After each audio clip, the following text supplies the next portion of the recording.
Mga maayong adlaw sa tanan natong mga kaigsuonan dinha ni Kristo. Okay, so karong kabuntagon ato na sang madunggan ang pulong sa Ginoo sa matag usa ka nato, no, labi na sa iyahang mga magtotoo o sa iyahang mga simbahan. Okay, atong mga niaging mga Domingo nagahisgot kayud kita mahitungod sa relasyon. Kay kaning relasyon importante manggayud kaayo. Ug man mga kaigsuonan karon magpadayon kita no sa ato ang tema nga pakig-ambitay or kaning fellowship sa atong mga pulong karon sa Ginoo mahitungod gayud sa unsaon gyud nato no paghandle ang mga relationship labi na ang pakig-ambitay nato mga Kristohanon. Okay, so karong kabuntagon atong andamon ang atong mga kaugalingon para sa pulong sa Ginoo. Okay, so atong idukong atong mga ulo sa pag-ampo. Lord, thank you for this time and salamat kay sa karong nga adlaw Ginoo nga kami makadungog na pud sa imo ang pulong ugad.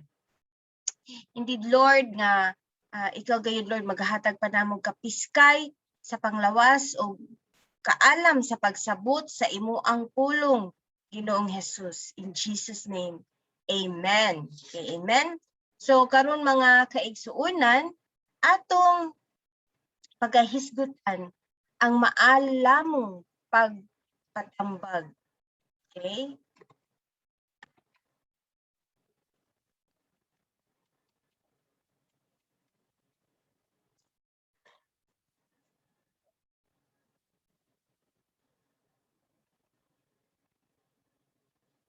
Maalamong pagpatambag.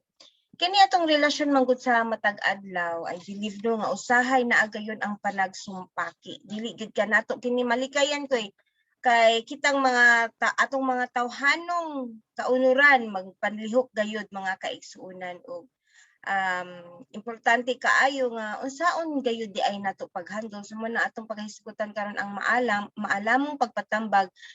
Dili nato malikayan bisan sa ato ang pakig-ambitay isip ng mga Kristohanon adunay gihapoy mga conflict or adunay gihapoy mga usay pa nagbingkil nga mahitabo usay dili ta magkauyon or dili ta magkasinabtanay mahimong away or bisan mano nga naay mga makasala kanato unsaon gayud nato paghandle isip nga mga katawhan sa Ginoo.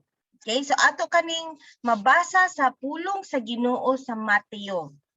Kini ato mabasa sa Mateo 18 versikulo 15 hangtod sa 17. Nagaingon diri sa pulong sa Ginoo, kung ang imong igsuon makasala kanimo adtua siya og pakita siya sa iyang sayop. Apan himuha kini nga kamurang duha.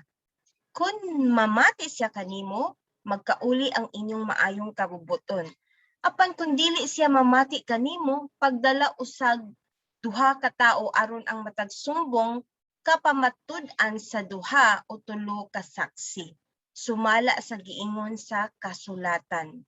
Ug kung dili gayud siya mamati kanila, isulti ang tanan ngadto sa simbahan. Ug kung dili siya mamati sa simbahan, isipa siya nga usa ka dili magtotoo o kubrador sa buhis. Okay. Mga kaigsuonan no nga usahay naay ato ang ikaigsuonan nga adunay sala kanato or nakapasakit kanato or aduna siya binuhatan nga dili maayo nga nakapasakit sa uban natong mga kaigsuonan or bisan man no aduna siya sala nga nahimong dautan nga testimony diha sa Ginoo o sa simbahan no sa iyang mga kaigsuonan. So mao dining kailangan ato din siyang mahibal-an unsaon man nato pagsulbar no unsaon sad nato ni siya pagtabang unsaon sad nato paghandle no paggunit ani nga sitwasyon.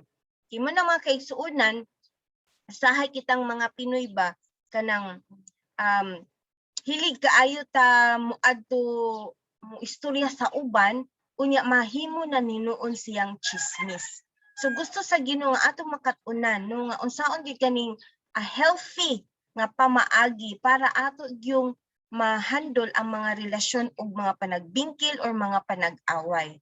Kay unang punto nga mga kaigsuonan mao ang kani di ay health conflict or or ning panagbingkil nga kanang maayo siya ba, mahitabo ni siya no ang kanang panagbingkil nga dautan maayo siya kung ato gyud kaning idiretso sa tao mo, adto gayud kita sa tao nga mooy nakapasuko nato or nakapasakit kanato.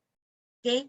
So moadto ta sa iya pero of course kailangan ba ta mangayog advice pud sa uban? Basig mahimo siyang chismis na hinuon no kung may advice. Pwede ka igsuunan nga moadto ka sa usa ka tao nga mature o dili pud siya kanang mo dapig sa usa ka parte no kanang balance siya ba nga mohatag kanimog advice. So pwede ka moadto sa usa ka tawo mangayo kag tambag unsaon nimo na pag-settle nga panagbingkil ninyo, mangayo kag tambag ni anang tawhana nga aduna gyud kaalam nga gikan sa Ginoo. Og syempre, ligaya pud daghan kaayo no, daghan kaayo kanang kailangan gyud naa kay kaalam nga katong tao gyud nga dili pud niya i-chismis no kung unsa man ang imuhang giistorya. Okay, so mo nang giingon gyud sa pulong sa Ginoo nga pag human nimo pagtambag no so adtuon to nimo nga tao nga nakapasakit kanimo imong istoryahon no nga mao ni ang nakapasakit kanimo, mao ni ang iyahang nabuhat kanimo or ang iyang sala baka nga wala na gyud malipay ang Ginoo o dili na gyud maayo nga testimony. Okay, kay nagaingon baya gyud sa pulong sa Ginoo mga igsuonan nga ang nakasala naglapas sa balaod sa Dios kay ang nagkasala mo'y paglapas sa balaod. Dili kita gusto nga ato ang kaigsuonan o kita mismo magpadayon sa pagpakasala sa kasuko, pagpakasala sa kalagot, okay? Pagpakasala sa dili pagpasaylo. Okay, so mo nang pero ato sang hinumduman kaigsuonan nga ang goal nganong ato siyang istoryahon usahay no ato siyang ikumpronta rin, ato na dayon siyang awayon, no? Grabe na kayo ang mga words or storya nga atong ipagawa sa iya nga makapasakit po diha kaniya. So dapat ang ato ang goal is ang nga siya pod no nga mahigmata pod siya og ang inyuhang relasyon mamag-uli no ma-restore ang inyuhang relasyon sa matag usa. Okay, dapat dili angay nimo buhaton nga imo na hinung ipanabi sa uban ang iyahang gibuhat nga dautan nga mahimong makadaot po diha kaniya. Okay, so mo na nga adtua ang kana nga igsuon or storyahi siya, sultihi siya kung unsa man no dapat ikaw mismo magmainampuon nga hikapon ang imong kasing-kasing ug hikapon pud ang iyahang kasing-kasing. Okay, so mo nang pwede gyud nga mangayo ta og advice no maalamong pagtambag sa paghandle niini nga mga relasyon or conflict. Okay, so sa ikaduha kay suunan kailangan di ay nga sa katong asa ka mangayo og alam kailangan sad nga kanang nag-advise nimo dili siya mag-apil-apil sa inyong panag-away no balance siya sa kani nga parte ug sa imuha nga parte para ikaw makahuna-huna pug na ang iyahang tambag diha kanimo makahuna-huna ka og kanang tabangan ka aning nagtambag kanimo og kanang ikaw makahuna-huna og maayo nga mga pamaagi kung saon kayo diha magiyahan kaniya no usahay manggud no kung mangayo tagkuan sa uban ana tambag kay ay nga na gina siya ay kuan gina siya nahimo na noong chismis kay inyuha na hinuong gidaot na gininuon ninyo ang matag usa so dapat kuan gyud no ang kanang balance so siguro kani ang imong gibuhat then kani siya dapat imuhang huna-hunaon kung unsa pud imong nabuhat or unsa pud angay niya unsa pud imong angay i-improve okay kani ang dapat steps para imong mapag-uli ang imuhang kaigsuonan no nga ang inyuhang relasyon dili gayud magguba. Okay, so mo na nga importante kaayo nga aduna gayoy imong step nga pagabuhaton. Okay, so mo na kay sunan sa dihang kung dili gali gihapon masulbad nga imo na siyang giadto, unya dili gihapon siya maminaw kanimo. So unsa man ang una sunod na pud nimong buhaton. So pwede ka nga magdala og someone og usa ka tawo nga mutabang or no kanang mo witness sa unsa man ang inyuhang panag-istoryahan. Okay, para napoy witness nga unsa gyud di ay no og naapoy makatambag ninyong duha. Okay, so mo na nga mga kaigsuonan, labi na kung naay siya sala no din kaning isa nahibalo siya sa sitwasyon o nakakita gyud sad siya nga tinuod ang imong giistorya o para pud masultihan niya ang kanang taong nakapasakit nimo nga dili pud na maayo. Okay, kung dili pud na siya maayo, so maayo kaayo kung ang kaning igsuon nga nakapasakit kanimo or nakasala kanimo no mo kuan gyud siya kanang mo repent, maghinosol, magpasaylo kanimo, magpaubos mo angkon nga nagyud siya nabuhat nga dautan diha kanimo. Mas maayo gyud unta nga kana ang mahitabo. Okay, kailangan gyud sad tag naatay witness nga maka-prove po diha kanato nga insakto pud ang atong giistorya nga mao ni ang gibuhat diha kanimo or mao kaning sala nga iyahang nabuhat diha kanimo. Okay, so mo na nga dili pasabot nga ang kanang imuhang witness or imong kauban nga gusto pud nimong makuyog para ma-witness gyud kay mahimo na hinuong kaaway pud sa imong nahimo pud siyang kaaway no. So ang katong tao nga imong gidala or gipangayo ag tambag nahimo pong kaaway atong tao nga nakapasakit kanimo, which is dili pud siya maayo. So dapat yun nga mahandle siya pagtarong ang relasyon or ang panagbingkil. So mo na nga sa dihang kamo ni adto na mong duha no kanang gitabangan na po then ana. Pero kung unsay mahitabo kung dili gihapon maminaw anang kadang tao nga nakapasakit kanimo or nakasala diha kanimo no, dili gihapon siya moangkon. Okay, dili gihapon siya moangkon sa iyahang sala. Okay, mo dili gid siya mo angkon, grabe gid niyang pagpamakak or grabe gid ang garbo nga naa sa iyahang kasing-kasing. Okay? So mo na mga kaigsuonan kung dili day siya no kung dili gid ay siya nga padayon ta, so ang kaning maalamong pagbuhat no sa mga steps nga para makuan ang imuhang relasyon sa Ginoo, dapat dili gyud na siya dapat ang imuhang emosyon dili makakontrol kanimo, kabalo pug ka mo handle sa imuhang emosyon. Okay, so muna kung ang katong tao nga nakapasakit kanimo o igsuon nga nakasala gayud, dili gihapon maminaw diha kaninyo sa inyuhang mga sa inyong pagkiistorya kuyog sa ubang mga kaigsuonan, dili gihapon siya moangkon unsa may angay pagyong buhaton. So unsa pay angay buhaton di ay mao kani ang angay buhaton.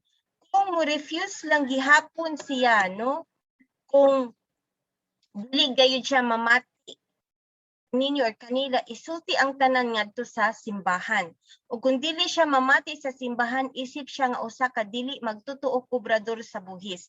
So ingani ni siya, dili ingon nga simbahan sa tanang miyembro ha, ang pasabot ani inyo kining dalon sa leadership, okay, or sa pastoral, sa board of or kanang sa mga sa eldership, inyo kaning i-present nga kaso nga unsay angay buhaton kay inyo nang gibuhat ang tanan, ikaw mismo ni adto na kaniya dayon nagdala pug kag imong kuyog nga moopoy nakasaksi no nga naapoy inyo na siyang giistorya, gitambagan o gipa-realize pero dili gyapon siya moangkon, gahi gyapon kay siya no, bati gihapon kaayo ang iyang ipagstorya, wala joy paghinusol, wala joy forgiveness no nga iyahang bati gihapon mo kuan gyapon siya nga siya gihapon ang insakto So unsay may angay buhaton, so inyo kaning i-present sa leadership, sa eldership kung unsay angay buhaton niini. Okay, so kung dili gihapon siya maminaw sa desisyon, no, sa simbahan or sa leadership, dili pasabot anihang isuti nimo sa tanang miyembro kung dili sa leadership sa simbahan. Okay, so ang pasabot ani nga kung dili na gyud di gyud siya maminaw ninyo, so mo na ato na ninyo isa ka sa inyuhang leadership. So ang leadership magdesisyon ani, itimbang-timbang ang mga sitwasyon unya magdesisyon. So sa dihang naanay desisyon og dili gihapon siya maminaw, dili gihapon siya magpatabang or dili gihapon siya moangkon sa iyang sala, bati lang gihapon ang iyahang mga ipang istorya, so unsa may angay buhaton, isipa siya nga usa ka dili magtuto o kobrador sa buhis. Ang pasabot ay ani no kani nga pulong kay kanang kailangan sa i-set apart sa siya no kanang i-reject sa siya, dili i-reject kanang dili sa siya ipa-appeal no sa pakigambitay sa simbahan sa fellowship. So adunay mahitabo nga desisyon sa leadership nga dili kani nga person dili na siya i-allow sa pakigambitay sa simbahan. So mura siya ipahawa sa for the meantime kay dili na gyud maayo ang iyahang gibuhat. Kay grabe na gyud ang iyang pagpakasakit o dili gyud siya makihiuli or maghinulsol sa iyahang gibot, dili siya moangkon sa iyahang gibuhat. So pasabot ani no nga itugyan no naging rebellious siya, so itugyan na lang siya sa away. Dili pasabot pasagdan siya kanang di na lang niya siya i-pray gyapon siya, pasabot ani nga itugyan siya sa kaaway, si God na ang bahala nga mo disiplina sa iyaha o unsay pamaagi sa Ginoo, ug ang kaning itugyan sa kaaway ang iyahang flesh no nga usahay na ay panahon nga tugutan sa Ginoo ang kaaway nga naa siya sakit nga mahitabo niya para siya makaamgo no sa iyahang nabuhat ug makapangayo gayud siya pasaylo para ang iyahang kalag dili gayud mahilayo sa Ginoo ug mabalik gayud diha sa Ginoo. So naagyoy mga gitawag nato church discipline. Okay, disiplina mismo diha sa simbahan. Kuy adunay mga panagbingkil or pagpakasala sa mga katawhan nga dili gihapon no nga makausay makaguba mismo sa pundo o makaguba sa relasyon sa simbahan, makaguba or nakadaot kayud sa leadership o mag-cause siya o pagkabuwag-buwag sa mga membro o ang pagdaot gayud sa matag usa dili na maayo, so kailangan sa nga dili sa gyud siya ipa-join. So adunay mahitabo nga desisyon, adunay mahitabo nga mga kasulatan ug pagpahibalo ug warning sa mga membro nga kani nga tao dili na siya part karon sa ani nga pundok.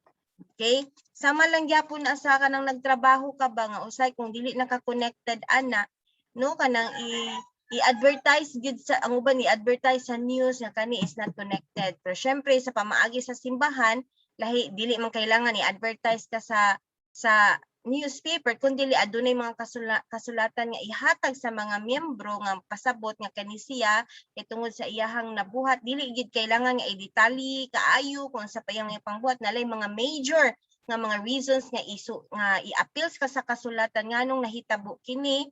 So mauni siya ang nahitabo so para masabtan sa uban. Kay kana gituyo siya kay dili man gyud siya no maminaw ug magpaubos.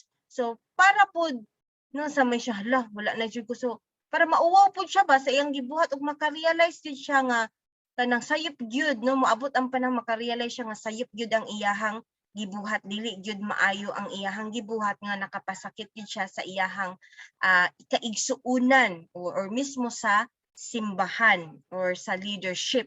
Okay, so man na mga kaigsuunan nga tung hinumduman no nga naa gyud ay mga disiplina pod diha sa simbahan. Dili po pwede nga okay lang, no? Okay lang ang imuhang gibuhat o i-forgive lang. No mo gitawag nato sa tough love, no? Kanang tough love kailangan na ay discipline, na ay firm na sa pagdisiplina pod sa imuha para makaamgo ka ug ma-improve pagyud ka. Okay? So mana kay sunan no nga ang ingon gyud sa pulong sa Ginoo sa unang Thessalonians chapter 3 verses 14 to 15, kung dunay dili mo sulod sa among gisugo pinaagi nining sulata, panid-i siya ug ayaw na pagpakig-uban kaniya aron maulaw siya.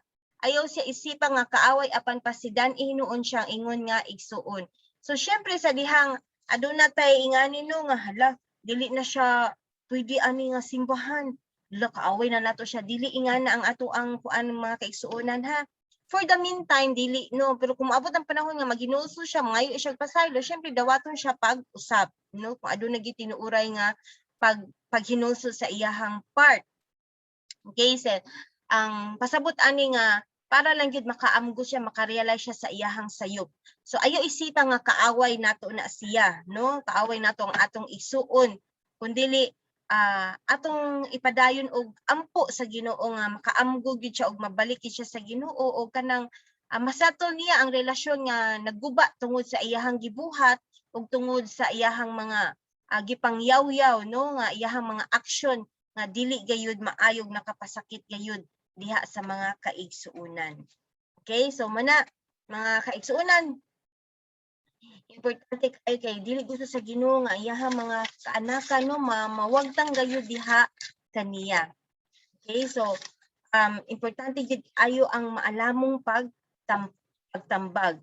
Mo na mga kaigsuonan, so mo ni siya ang mahitabuha kung kining tulo ka steps no dili gyud wala gyud gihapoy kung dili gyud siya mamati una ni adto ka sa iyaha di gyapon siya mamati hantod nga nagkuyog kag kaubanan para gyud matabangan sad ka ug siya pud maparealize dili lang gyapon siya mamati dili gyapon siya mo angkon no ug mo na nga hantod inyon i-present na ninyo sa church ug dili gyapon siya maminaw di gyapon siya mo angkon kung unsa na ang desisyon sa church sa leadership di ko ana siya no so mo na nga kailangan mo ni mga steps nga pagkabuhaton no nga mo nang kailangan tangtangon gyud siya no tangtangon gyud siya sa fellowship sa simbahan.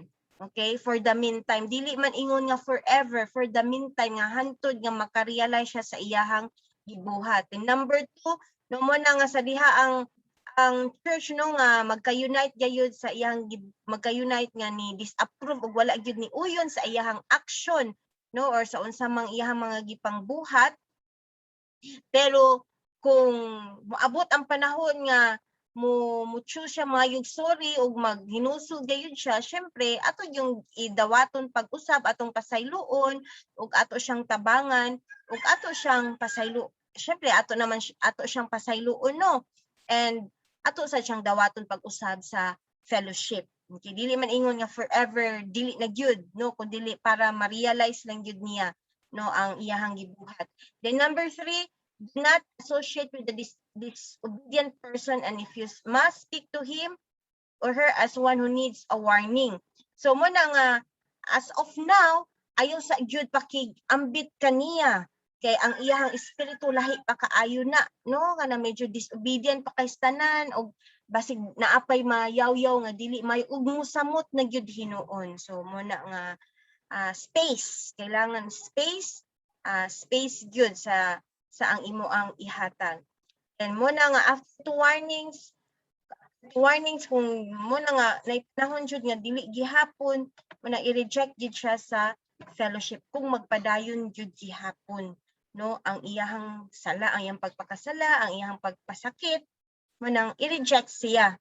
So ayo lang sa siya pansina no.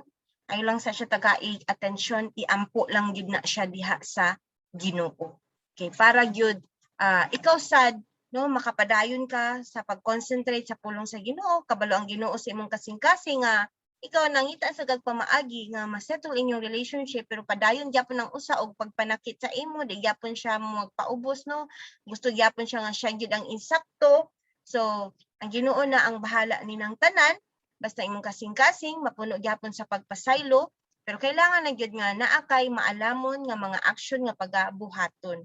Ug bisan isip nga simbahan, nakita diri mga atong pakigambitay sa matag usa, so mo na usahay na mga desisyon no sa leadership nga mao ni ang desisyon no nga usay matingala ka unsa day nahitabo, daghan ang before ni come up ana ang desisyon, daghan ang mga steps nga gibuhat para lang gyud dili na mapadung-an ang desisyon, pero naman dili man gyud siya madala. So mo na nga kailangan na ay desisyon nga i-reject sa siya no, dili sa gyud siya ipaapil sa pakigambitay sa simbahan.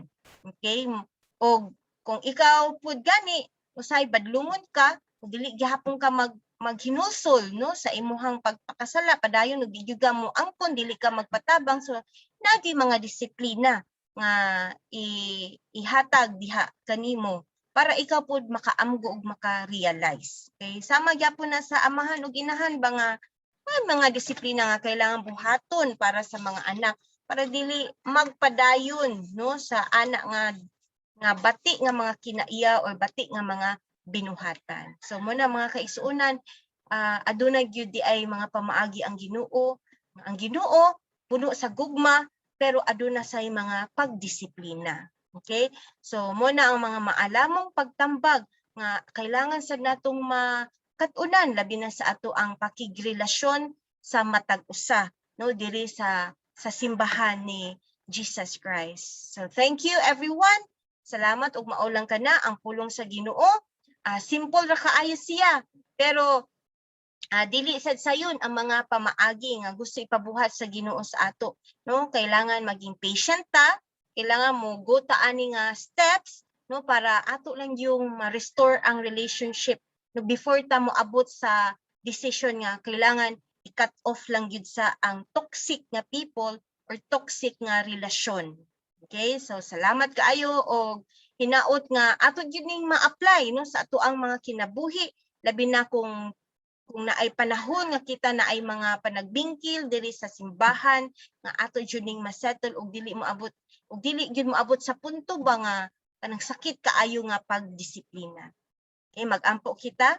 Lord, salamat kaayo sa imo ang pulong karong kabuntagon, and indeed Lord, you are great and wonderful God. Salamat Lord nga ikaw kanunay nagatudlo ka namo og imo sang gipakita Lord ang imong nature ug character nga disciplinarian pud ka nga Ginoo. Kung gusto pud nimo kami pud Lord God nga i-discipline mi nimo Lord, dili tungod kay para kami ma-destroy, kundi i-discipline mi nimo para kami mabalik gud diha kanimo ug kami maayo gayud ug ma-improve pa gyud mi Lord sa amo ang pagserbisyo ug sa amo ang mga kinaiyahan Ginoo ug matangtang ang mga bati diri kanamo Lord. Thank you Lord, in Jesus name. Amen. Amen. So God bless everyone and have a wonderful day. Continue to be kanang kuan gyud no, kanang madasigon sa pagserbisyo sa Ginoo. Dili na ta magluya-luya karon mga kaigsuonan kay hapit na gyud mabalik ang Ginoo ug ato sang i-apply no ang pulong sa Ginoo sa atong kinabuhi. God bless.